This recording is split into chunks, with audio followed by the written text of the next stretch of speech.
ফের চাকরি নিয়ে দুর্নীতির অভিযোগ। এবার অভিযোগ উঠল জনস্বাস্থ্য কারিগরি দপ্তর অর্থাৎ পিএইচির বিরুদ্ধে। জলের রিজার্ভার ট্যাঙ্ক তৈরি করার জন্য চাকরির প্রলোভন দেখিয়ে গ্রামবাসীদের থেকে 2 বিঘে জমি নেওয়া হয়, অথচ রিজার্ভার তৈরির কাজ শেষ হলে চাকরি দেওয়া হয় গ্রাম পঞ্চায়েত উপপ্রধানকে। বৃহস্পতিবার এমনই অভিযোগ তুললেন স্থানীয় বাসিন্দারা। একদিকে যেখানে এসএসসি দুর্নীতি মামলায় সুপ্রিম কোর্টের নির্দেশে চাকরি হারিয়েছেন প্রায় 26,000 শিক্ষক শিক্ষিকারা, সেখানেই ফের চাকরি নিয়ে দুর্নীতির অভিযোগ। উত্তর 24 পরগনার সন্দেশখালী 1 নম্বর ব্লকের হাটগাছি গ্রাম পঞ্চায়েত এলাকায় প্রায় 3 বছর আগে পিএইচই দপ্তর থেকে রিজার্ভার ট্যাঙ্ক তৈরি করার জন্য গ্রামবাসীদের চাকরির প্রলোভন দেখিয়ে আশুতোষ মণ্ডল এবং নাজিমুল শেখের কাছ থেকে প্রায় 2 বিঘা জমি নেওয়া হয়। কিন্তু নাজিমুল শেখকে চাকরি দেওয়া হলেও আশুতোষ মণ্ডল কোনো চাকরি পাননি। আমার অভিযোগ, আমি এই জমিটা মাছ চাষ করে খেতাম। এবার আমাকে যখন জমি দেওয়ার কথা বলা হয়, 1 বিঘা জায়গা দিলে 2টো চাকরি দেবো, সেই কথা বলেছে। সেই হিসাবে আমি চাইছি আমার ছেলের জন্য, আমার ছেলে খুব অসুস্থ। আমার ছেলের অসুস্থ বলতে কি, আমার ছেলের মালাই চাকি হচ্ছে কি পাল্টাতে হয়েছে। 14 লক্ষ টাকা খরচ হয়েছে। আমার এই জায়গাটার দাম 17 লক্ষ টাকা ছিল। আমি তবু এই জায়গাটা আমি না বিক্রি করে অন্য জায়গায় বিক্রি করে আমার ছেলেকে সারিয়ে নিয়ে এসেছি, শুধু আমার 2টো চাকরি দেবে বলে। আমি চাইছি আমার ছেলের জন্য পাচ্ছি না। আমরা সবাইকে জানিয়েছি, এমএলএ, এসডিও, এসটিপি, আমরা অনেক মন্ত্রীকেও জানানো হয়েছে, কিন্তু কোনো কাজ হচ্ছে না। কাজটা কমপ্লিট শুরু করেছে, আমার 2টো চাকরি দেবে বলে।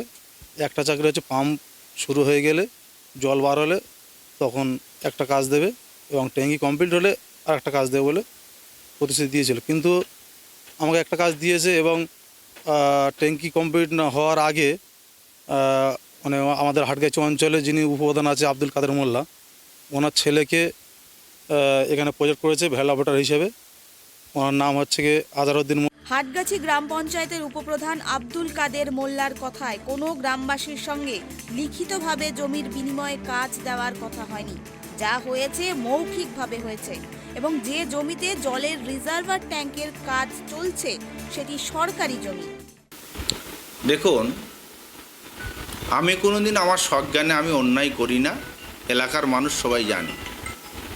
বিষয়টা হচ্ছে এই যে পিএইচির কাজ, এরা যদি কোথাও দেখাতে পারে যে ওদের এগ্রিমেন্ট আছে যে এই জায়গা দেওয়ার বিনিময়ে 2টো করে কাজ দেওয়ার কথা, যদি ওরা এগ্রিমেন্ট দেখাতে পারে তাহলে আমি অন্যায় করেছি।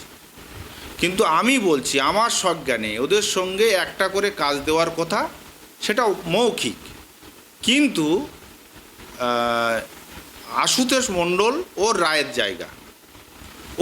জায়গা, ওকে প্রথমেই বলে নেওয়া যে ভাই তুমি কিন্তু একটা কাজ পাবে, পরবর্তী সময়ে ভাল্ব অপারেটর নিয়োগ হলে সেটা কিন্তু অন্য কোনো একজন মানুষ পাবে।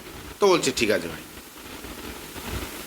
আর আমাদের কানমারি জোন 2 এর যে নাজিমুল শেখের যে ওকে কাজ দিয়েছি, এই জায়গাটা তো ওর না, জায়গা তো পঞ্চায়েতের জায়গা, সরকারি জায়গা, খাস জায়গা। এটা ওর নামে, ওর পিতার নামে, ওর মাতার নামে, ওর 14 পুরুষের কারুর নামেও কাগজ দেখাতো। আমি কিছুই জানি না, এমন মন্তব্য হাসনাবাদ ডিভিশন পিএইচই দপ্তরের আধিকারিক সুব্রত কুমার সর্দারের।